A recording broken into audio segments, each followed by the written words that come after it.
Pulso económico que, como es tradición, empezamos pues echándole la vista atrás al IBEX 35, a ver cómo ha cerrado la sesión. 0,22% de caídas, 10.096,1 el índice general al cierre de la sesión.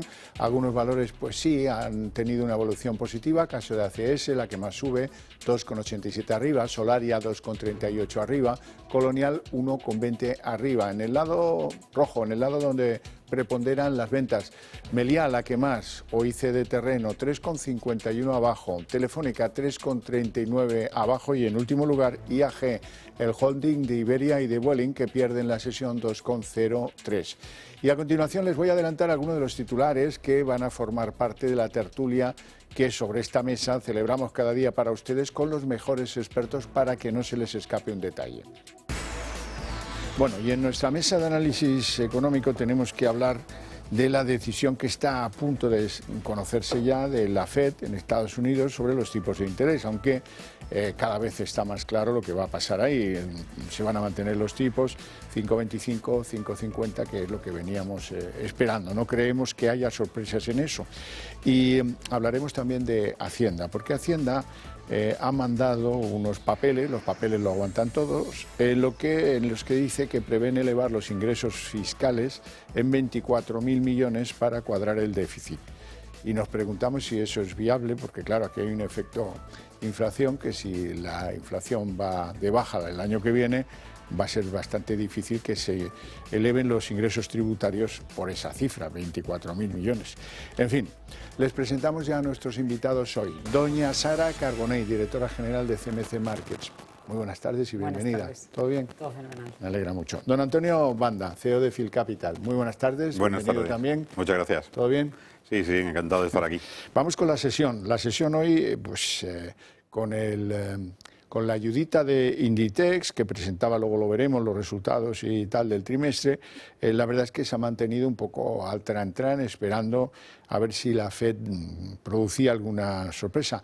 Y esto alumbra preguntas. Por ejemplo, algunos analistas se plantean si va a haber un ajuste en las bolsas, si va a ser inminente. ¿Cómo lo ven ustedes? Bueno, pues yo veo demasiado optimismo. No está mal la cosa y efectivamente todo va a depender de los mensajes, porque en cuestión de acción yo creo que la FED no va a sorprender hoy y que todos sabemos que no va a haber cambios, pero aquí lo importante es saber si esas posibles bajadas de tipos, bueno, pues cuándo van a empezar. Yo estoy viendo demasiado optimismo y como el mensaje sea, pues en verano o más allá de mayo, mañana tendremos sorpresa seguro y Estados Unidos cerrará seguro con sorpresas. Y de momento, bueno, lo que sí estamos viendo es una mejoría de la situación de las bolsas, tanto en Europa como en Estados Unidos, es decir, menos volatilidad y más estabilidad, pero insisto que quizá demasiado optimismo. Banda. Sí, yo veo el mercado muy optimista y también veo motivos para estarlo. O sea, yo creo que el año para las bolsas ha sido bueno. Estamos viendo que había preocupación con los bonos y luego al final estamos teniendo un rally también de fin de año en los bonos con la caída de los tipos, especialmente la situación americana. Y normalmente el año de elecciones en Estados Unidos suele ser un año positivo, sobre todo además porque el que está en el gobierno en el momento pues va a hacer unas inversiones para intentar ganar más votos, o sea que vamos a tener un primer semestre de muchísima bonanza que nos va a venir de Estados Unidos. Los tipos de interés, que yo creo que lo que sí nos podía asustar es que hubiese bajadas, porque eso transmite al mercado que hay una preocupación en el crecimiento y que eso puede implicar que hay una situación grave. Yo creo que incluso lo que veo que es del mantenimiento de los tipos en este nivel durante unas cuantas reuniones y si acaso alguna subida en función también pues de esa situación que veamos que puede venir en la economía americana. ¿Por qué? Porque probablemente desde cuando lleguemos a junio ya la Reserva Federal, viendo que tienen a 4 meses vista las elecciones, normalmente no toma decisiones en la intervención en los tipos de interés si no son muy necesarias, ¿no? Entonces probablemente lo haga todo en el primer semestre y poco a poco veremos. Eso me trae la idea de que efectivamente las bolsas pueden tener por lo menos el primer semestre bastante positivos tirados por Estados Unidos. Señora Carbonell, hoy nos toca la lupa sonora escuchar atentamente cómo explica Jerome Powell la decisión que tome, la que sea la que sea, eso da igual, qué comas, qué palabras, cómo, en qué orden, ¿verdad? Pues yo creo que es fundamental la fecha, los motivos y un poco lo que estamos diciendo, ese mensaje, ¿no? Yo ahí estoy un poco no tan en línea con Antonio, pero claro, no quiero ser como la negativa siempre, pero que yo veo demasiado optimismo y en realidad también hemos visto datos. Es verdad que el empleo en Estados Unidos está prácticamente en los niveles pre-COVID, etcétera, pero también hay otros datos que hemos ido viendo que sí pueden, la inflación todavía no está cerca del 2%. La subyacente está alta. La subyacente está alta, efectivamente, con lo cual yo lo que creo es que hay que hilar muy fino, como siempre, sobre todo en la fecha y sobre todo en las expectativas de futuro, porque al final ellos ya habían dejado claro que si tenía que haber dolor, iba a haber dolor. Y además, Wanda, es que, en fin, Wall Street es muy tozudo y parece que quiere llevar del ronzal a la Fed y la Fed no se deja. Nunca se ha dejado, o sea, al final, ¿qué ocurre con la Reserva Federal? Pues que, o sea, trabajan mucho las reuniones, trabajan mucho qué puede suceder con sus decisiones y trabajan muchísimo la comunicación, ¿no? Y lo hemos visto pues en todos los años estos que lo llevan haciendo, ¿no? Entonces, esa experiencia lo que nos lleva es que en estos momentos en el que pues parece un poco que hay indecisión por parte del sistema económico por ver qué van a hacer, pues ellos seguramente transmitirán no en la decisión que todo el mundo descuenta que van a mantener, sino en el mensaje posterior, en la rueda de prensa, qué es lo que ven, cómo lo ven y cuándo vamos a tener un movimiento que sí que puede suceder o que no, ¿sabes? Al final esto es un tema de comunicación. Si ellos con la comunicación arreglan la situación, pues van a tener suficiente. ¿Qué ocurre? Que efectivamente su elemento principal, que es la inflación, aunque se ha relajado un poco, sigue siendo preocupante y lejos de donde están sus objetivos. Y ese hay que tener claro que es su único objetivo. Por lo tanto, mientras que no esté la inflación donde tiene que estar, sería bastante difícil que estos empiecen a tomar decisiones de bajadas de tipos. Claro, frases, por ejemplo, como digan frases del estilo de aún vemos peligro, con lo cual si es necesario actuaremos. Ya está, ya ese optimismo ya lo hemos liado, con lo cual hay que estar muy pendiente de la comunicación. Bueno, vamos a hablar de Argentina, que hablamos muy poco de Argentina, y de Javier Milei y su nuevo presidente, que han decidido, ese gabinete ha decidido ya las primeras medidas económicas. La primera y más seria, devaluar el peso argentino un 50%, es decir, que por cada dólar que compre un argentino, pues le va a costar el doble. Eso es lo que significa, así a la pata la llana. Han dicho también que va a haber un fuerte recorte del gasto y hablan de eliminar algunos subsidios que allí el gobierno ha dado a temas de energía, que los ciudadanos pues no pueden pagar si no la subsidian, o de transporte. ¿Cómo ven los primeros pasos del gobierno argentino? Con no toda la información, es decir, creo que hay, dentro de esas 10 medidas, creo que hay algunas que son positivas, ¿no? Porque se van a quitar, va todo en función de reducir gasto, se van a quitar ministerios, secretarías, pero en realidad lo que a mí no me ha quedado claro, bueno, son dos cosas. Una, como bien dices tú, que algunas de las medidas, en realidad, a quien sí que van a afectar es al ciudadano, aunque luego también va a haber otras ayudas a familias y demás, con lo cual ahí, bueno. Pero la segunda cosa que no me ha quedado clara es el importe total, es decir, algo más cuantificable. O sea, ahora mismo están sobre el papel, algunas no suenan mal. En el caso de que no devaluar, porque hoy en todos los medios se habla de devaluar, yo diría más bien depreciar aún más el peso, eso está bien, por ejemplo, para las exportaciones, pero tampoco Argentina es un país súper exportador como puede ser Alemania. Creo que está en torno al 14% del PIB en las exportaciones, con lo cual tampoco el calibrar cómo esa medida va a aumentar pues eso, las ventas al exterior o la producción, etcétera, es complicado. Entonces creo que para los economistas falta todavía algo de información para valorarlas y luego eso, hay que ver el tema de los subsidios, no está sentando muy bien o no ha sentado muy bien a la ciudadanía. Banda. Bueno, yo creo que él actúa de libro, ¿no? O sea, que al final es también lo que ha dicho y va a seguir el camino que ya había dicho que iba a seguir. ¿Qué es lo que pasa? Que una economía como la Argentina, que está en la que predomina el mercado negro, donde no hay una una situación real de valoración, están, no sé si en el puesto 80 y pico del mundo en términos de PIB. ¿Qué es lo que ocurre? Que le queda mucho que hacer, ¿no? Y que Argentina, de la que él hablas, es una Argentina que estaba en las primeras 10 posiciones económicas en el mundo y que para volver ahí, pues, te cuesta trabajo. ¿Qué es lo que tienes? Pues tienes materia prima y tienes capacidad de trasladar a tu país que tienes que hacer un esfuerzo, ¿no? Y que si están con él y van a hacer ese esfuerzo, pues podrán recuperar. De volver al puesto 5, pues difícil. Pero por lo menos empezar en una senda donde la gente empiece a trabajar, empiece a estar bien dirigida y sobre todo que eso que son las subvenciones yo creo que tienen que desaparecer en cualquier economía que pretenda competir con el resto de los países, ¿no?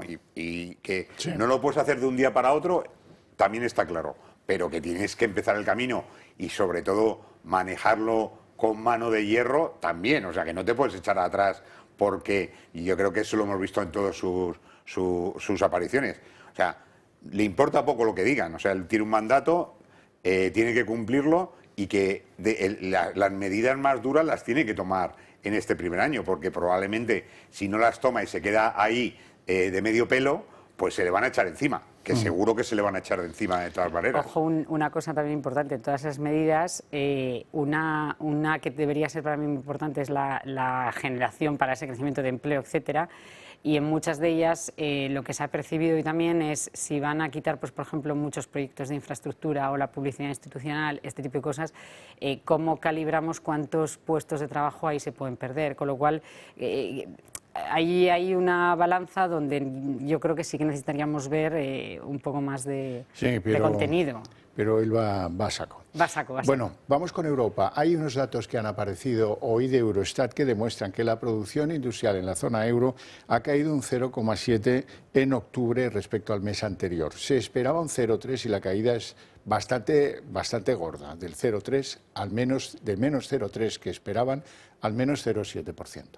Sí, estamos viendo que la economía europea está en una situación, primero que nos ha preocupado muchísimo la inflación y eso ha llevado a cierta parón, porque la subida de las materias primas y todo lo que está relacionado con la producción implica que hay muchas de las partidas y muchas de las compañías que empiezan a paralizarse. Y entonces, ante esa paralización, lo que vemos es que una caída en la producción industrial implica tiene muchas relaciones con el resto de los elementos. Y, desde luego, para recuperar Europa su capacidad, tendríamos que empezar a ver cómo somos capaces de tener algo, ¿no?, en lo que hemos hablado siempre, pues la fiscalidad común, temas europeos comunes que por lo pronto estamos abandonando, ¿no?, porque estamos muy metidos en toda Europa en temas políticos con la invasión de Ucrania, con la situación en Israel, y estamos dejando atrás que es lo que tiene que hacer Europa para intentar recuperar su posición en términos económicos, que la está dejando muy lejos de donde estábamos. Sara. Claro, vamos a ver, el hecho de que la producción industrial disminuya, como bien dice Antonio, para mí no es lo preocupante, es algo que se puede ver venir por lo que estamos hablando, ¿no?, por la inflación, etcétera. Lo que pasa que estos datos, cuando salen y distan tanto de lo esperado, es cuando llaman más la atención. Es verdad que la producción industrial sí que tiene impacto, por ejemplo, en el DAX, y cuando sale sí que el mercado está pendiente. Hay otros mercados, otras bolsas donde este tipo de datos prácticamente no impactan, como pasa en España, y por eso es más chocante. Pero en realidad creo que desde un punto de vista, si tenemos en perspectiva todo lo que ha pasado en los últimos meses o en este año, los datos de inflación, crecimiento, etcétera, para mí no es algo muy preocupante. Lo que hay que hacer es ir viendo cómo evoluciona esa producción industrial en los siguientes meses. Bueno, pues entramos en las noticias que tienen un marcado corte español. Hacienda prevé elevar los ingresos tributarios en 24.000 millones. ¿Es viable? ¿No es viable? Y hoy hemos visto ya marchándose a ese puestazo con un sueldo tan suculento. Hemos visto a Nadia Calviño, que presume de haber salvado la economía española. que los resultados son muy claros. Salvamos la economía española durante la pandemia, conseguimos los fondos europeos, mal que le pese al Partido Popular, conseguimos así una fuerte recuperación que sigue hasta hoy. El mercado de trabajo está teniendo un comportamiento extraordinario, la inflación está bajo control, tenemos un superávit de balanza de pagos por cuenta corriente y están en marcha proyectos singulares, emblemáticos, estratégicos que van a dar un mejor futuro para nuestro país y, de hecho, España es una de las pocas, si no la única gran economía europea que presenta perspectivas positivas para el año que viene. Un mundo de colores, Wanda. Hombre, es que al final siempre pasa lo mismo. O sea, que por mucho que repitas las cosas que te estás inventando, no son verdad. Entonces, la situación de la economía española la vemos todos. La situación, por mucho que quieras decir, de paro, de crecimiento, de el reparto de los fondos europeos. O sea, si resulta que tú repartes los fondos europeos entre las principales empresas estatales, pues poco estás haciendo por el crecimiento de la economía privada. Entonces, pues puedes sacar mucho el pecho, pero la realidad la vemos todos y es otra. Entonces, por mucho que te hagas la foto, difícilmente. Y luego estamos viendo que, efectivamente, por la propia situación de inflacionista, lo que está creciendo y al no deflactar las tablas del impuesto, tenemos un crecimiento muy fuerte de la tasa impositiva. Estamos a la cabeza del nivel impositivo de Europa, cuando antes estábamos muy lejos. Y, sin embargo, no son capaces de controlar el coste. Es decir, todo lo que está ingresando por impuesto va directamente al gasto. Y disparado el gasto, aunque ingreses mucho más, vas a tener un problema, que es que al final tu déficit es brutal y no lo vas a poder solucionar. Y Europa va a venir y lo va a revisar, pese a esta situación que tenemos, que hasta ahora consiguen pasar por encima de esa situación, pues por los pelos, ¿no? Un poco aprobando por los pelos. Cuando realmente veas que esa situación se enquista y que ya no tienes ninguna razón para defenderla, pues vamos a tener una intervención. Y eso, de eso yo creo que no estamos lejos. Sara. Estoy de acuerdo y luego me ha sorprendido lo de que la inflación está controlada. Sí, sí. No es así, porque no es así, esos son datos objetivos. Estamos ya por encima de la media. Claro. En el tema del empleo, que lo hemos hablado aquí muchas veces, tampoco. Y luego en el tema de la recaudación, estoy de acuerdo en dos cosas. Primero, bueno, y en una también, me gustaría saber toda esa recaudación, esa estimación, en base a qué, porque ya tenemos un tipo impositivo muy alto en casi todas las, por no hablar de las empresas, etcétera, que eso es donde yo creo que habría que potenciarlo más, ¿no? Sino cuidar a las empresas que se vengan aquí al revés, ayudándolas fiscalmente. Y luego, por otro lado, efectivamente, tenerlo en cuenta con el gasto, con lo cual no sé muy bien qué más añadir de esto, pero desde luego las declaraciones no me cuadran, los datos no me cuadran. Bueno, vamos a hablar de algún nombre propio en la bolsa española y uno lo merece, porque Inditex ha enseñado sus datos de hasta octubre, en los que tiene unos beneficios récord de 4.102 millones de euros, pero empieza ya a sufrir, sus ventas se han resentido por el calor que hace en las temporadas de otoño y preinvierno. A pesar de eso, la compañía Inditex gana un 32% más en un año en el que parece que apunta a una desaceleración en el último trimestre. Bueno, a mí... Espera, que vamos a ver un vídeo que lo cuenta mejor que yo. Inditex registró un beneficio neto de 4.102 millones de euros durante los 9 primeros meses de su ejercicio fiscal 2023-2024, lo que supone un aumento del 32,5% respecto a hace un año. Las ventas del grupo ascendieron a 25.609 millones de euros, un 11,1% más, con una evolución muy satisfactoria tanto en tienda como online. El margen bruto aumentó un 12,3% hasta 15.203 millones de euros y se situó en el 59,4% de las ventas. La compañía ha destacado que toda la línea de gasto han evolucionado favorablemente. Los gastos operativos crecieron un 10,6% por debajo del crecimiento de las ventas. Asimismo, el resultado operativo se incrementó un 13,9% hasta 7.429 millones de euros, mientras que el resultado neto de explotación creció un 24,3%, situándose en 5.192 millones de euros. En total, la caja neta se ha incrementado un 15% con respecto a hace un año, hasta alcanzar los 11.480 millones de euros. Meritorio, esto es un trimestre que se explica por esto del calor o tal, pero... El calor, la divisa, los resultados son fantásticos y si, a mi modo de ver, y me resultaría difícil encontrar un argumento para decir que no. Quitando esa desaceleración en las ventas por esos motivos, que esa desaceleración es que se esperaba un 8% de crecimiento, fue un 6,7%, todas las demás partidas, EBITDA, beneficio, todas tienen crecimiento. Margen. Margen bruto, efectivamente, que está por encima del 50%, etcétera. Pero es que aparte, comparado con el sector, que no está en su mejor momento, porque además está incrementándose mucho pues, la compra de ropa de segunda mano, etcétera, lo están haciendo mucho mejor. Y es que además tienen muchos proyectos, como por ejemplo, en el tema de ropa de segunda mano, ya están con un proyecto en la página web para arreglar prendas, compra, venta, experiencia del usuario. En fin, que a mí me parece que tiene muchísimo potencial y que los resultados son muy buenos.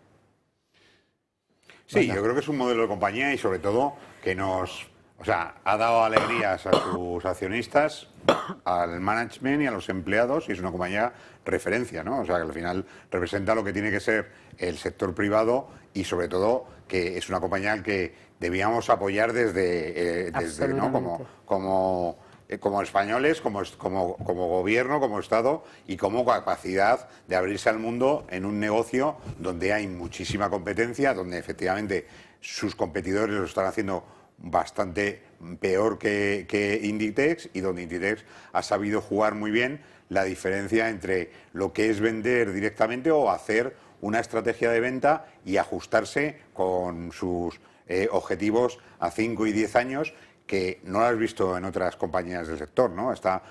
Aunque Inditex está sufriendo el tema el cambio de temporalidad, lo ha tenido otros años y luego ves que se puede reajustar porque realmente va a venir el frío, ¿no? Eso no puede ser, o sea que no vamos a no tener frío. Vamos a tener frío y vamos a vender, quizá no se ha adelantado las ventas, pero bueno, esa organización lo que nos dice es que la compañía está bien gestionada y que desde luego tiene bastante claro cuáles son sus objetivos y cómo colocarse por encima de su competencia. Bueno, hablemos de Telefónica, porque Telefónica hoy se dejaba 3,38 en la sesión y es uno de los pocos valores en la bolsa española que tiene cierta afectación de riesgo en Argentina. No sé si eso influye o es... Yo creo que no ha habido valoraciones en medio de esta OPA a la baja por parte de diferentes casas de análisis. Hoy ha sido Barclays, luego además había pago de dividendo, aunque eso está descontado. Sí que es verdad que Telefónica, hay que decir que Morningstar, por ejemplo, que es lo que usamos en CMC Markets, sí que le da un precio objetivo más alto de lo que está ahora, o sea que le está dando un potencial como de un crecimiento del 20%, pero sí que es verdad que desde agosto más o menos está en un canal bastante indefinido, entonces es bastante difícil poder predecir qué va a hacer Telefónica en bolsa, a pesar de que tiene puntos fuertes a nivel fundamental o que se le puede dar pues eso, potencial. Entonces, al final, yo creo que el mercado sigue desconfiando y entonces hoy con esas recomendaciones es lo que le ha pasado. Sí, yo creo que, desde la entrada del nuevo accionista está lidiando con una situación de falta de explicación clara al mercado. Falta también de ver cómo se posiciona el gobierno y de decir qué va a pasar, ¿no? Por lo que pueda suceder en la propia compañía y en el resto de las compañías españolas donde puede entrar, en sectores estratégicos, donde puede entrar un accionista no deseado, ¿no? Y además de eso, pues falta, por mucho que quieren, porque al final su objetivo, que sabemos, el objetivo en Telefónica de los últimos 5 años es incrementar el valor de la compañía y no lo está consiguiendo. Entonces, creo que tomar esas medidas, centrarse y hacer o lanzar un mensaje al mercado de cuáles son sus objetivos económicos y no tanto políticos, y buscar una solución para los problemas que aparecen, sería lo más lógico. Está muy lejos de eso, ¿no? Estamos metidos en un embrollo. Hoy han salido diciendo que han cambiado el Consejo para hacerlo pues para lo que exige el Gobierno, que es mucho más paritario. Cosas de esas que son noticias que igual tienes que hacer, pero que no son referencia para que eso provoque la subida del valor de la compañía en bolsa, ¿no? Terminamos con una buena noticia, y es que en Estados Unidos se han puesto las pilas en cuanto a la producción de gas y de petróleo. En récords de exportación de gas estamos, y eso produce un tsunami a los precios de las energías del resto del mundo, un tsunami positivo para Europa y positivo para España. Lo dejamos aquí por hoy, con mi agradecimiento a ustedes dos por su presencia aquí, por sus opiniones, y a ustedes por su interés desde sus hogares, pero para ustedes tengo premio, y es que a la vuelta de publicidad empezamos aquí la redacción abierta de la tarde.